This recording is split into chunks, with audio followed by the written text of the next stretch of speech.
Have you ever heard of a family tragedy so strange that even decades later, the questions it raises remain unanswered?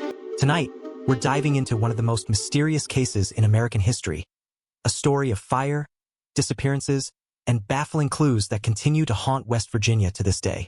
This is the story of the Sodder children, a chilling tale that could be right out of a horror story, yet it all happened in real life. On Christmas Eve in 1945, the Sodder family's home in Fayetteville, West Virginia, caught fire under circumstances that were already suspicious. George Sodder, an immigrant from Italy, and his wife Jenny had 10 children, all living together in what was meant to be a peaceful family life. That night, the house went up in flames, engulfing everything inside.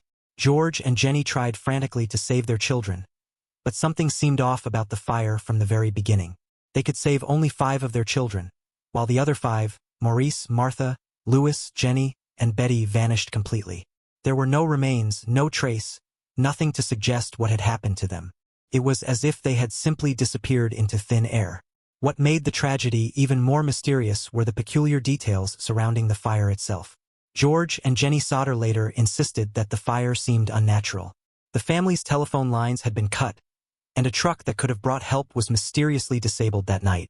George believed that someone had intentionally sabotaged the house and orchestrated the fire.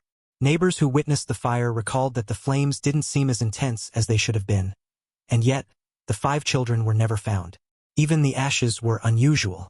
George dug through the remains of the house for days, hoping to find a clue, but the fire had consumed almost everything, except there were odd gaps where bones should have been. Skeptics at the time assumed that the children had simply died in the fire, but George was unconvinced. He refused to accept the idea that all 5 children were reduced to ashes without leaving any trace, which added a haunting layer to the mystery. Over the years, strange occurrences kept the story alive. George Sodder received an anonymous phone call on the night of the fire. A voice warned him to look out, but offered no explanation. After that, he noticed suspicious strangers lurking around the house, and he later reported seeing a mysterious man in photographs he had taken of the area around the fire.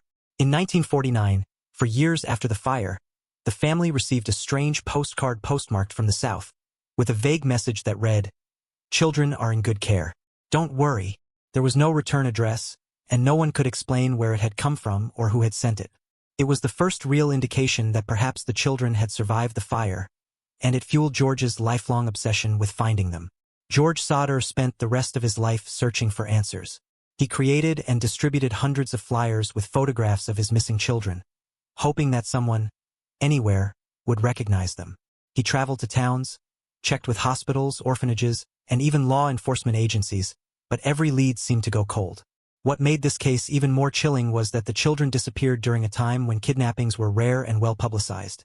Yet there was never a single confirmed sighting that could solve the mystery. Even today, people who study unsolved cases point to this as one of the strangest disappearances in U.S. history, because there is no conventional explanation that fully accounts for the events of that Christmas Eve. The Sodder case also carries an unsettling aura of conspiracy. George Sodder believed that the family had been targeted because of his outspoken political views and his opposition to fascism during World War II. Some theories suggest that someone with connections to organized crime or other sinister networks might have orchestrated the fire to harm the family. Others speculate that it was a case of human trafficking gone wrong, or even a carefully planned kidnapping designed to erase the children's identities entirely.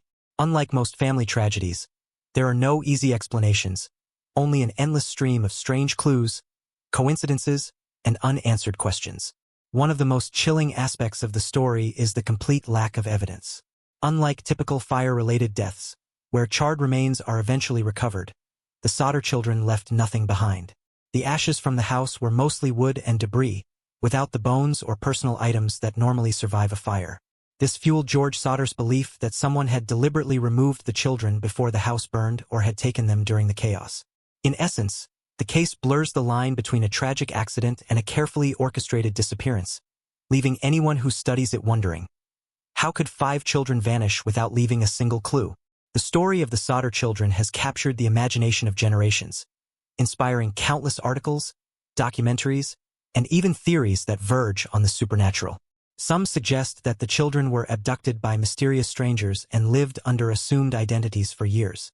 Others point to the almost mythic coincidences, the strange phone call, the cut wires, the malfunctioning truck, as evidence of foul play. Researchers who revisit the case often compare it to other baffling disappearances, like the Dyatlov Pass incident in Russia, because of the eerie combination of natural disaster, human interference, and unexplained vanishing. The parallels are haunting. A seemingly normal night turns into tragedy. Unusual signs indicate that something more sinister may have occurred, and decades later, no one can say for certain what really happened. Even today, the house where the Sodder family lived is a place of local legend. Visitors who learn the story often describe an unsettling feeling, as if the unanswered questions hang in the air. Every photograph of the children distributed by George Sodder still circulates online and serves as a haunting reminder that this mystery is far from solved. Historians, investigators, and amateur sleuths continue to debate theories, from accidental death to kidnapping to something more sinister, yet no one has been able to provide a definitive answer. The case remains a powerful reminder that sometimes the most ordinary places can hide the darkest secrets. The Sodder children disappearance is not just a story about fire or loss. It's a story about hope, persistence, and the human need for answers in the face of the incomprehensible. George Sodder's unwavering quest to find his children, even decades later, speaks to a profound parental love and the refusal to accept incomplete truths. And perhaps that is what keeps the story alive today, the nagging suspicion that the mystery is still out there, waiting to be solved. No matter how many times it is retold, the Sodder children disappearance continues to baffle, terrify, and fascinate those who hear it, cementing its place as one of the most mysterious and chilling events in American history. If you want more stories that send chills down your spine and explore the most baffling and mysterious events in the U.S., make sure to subscribe to our channel. We uncover the real-life mysteries that history forgot, the cases that keep investigators and curious minds awake at night, and the stories that remind us that sometimes the truth is far stranger than fiction. Don't miss out on discovering more real mysterious stories just like the disappearance of the Sodder children.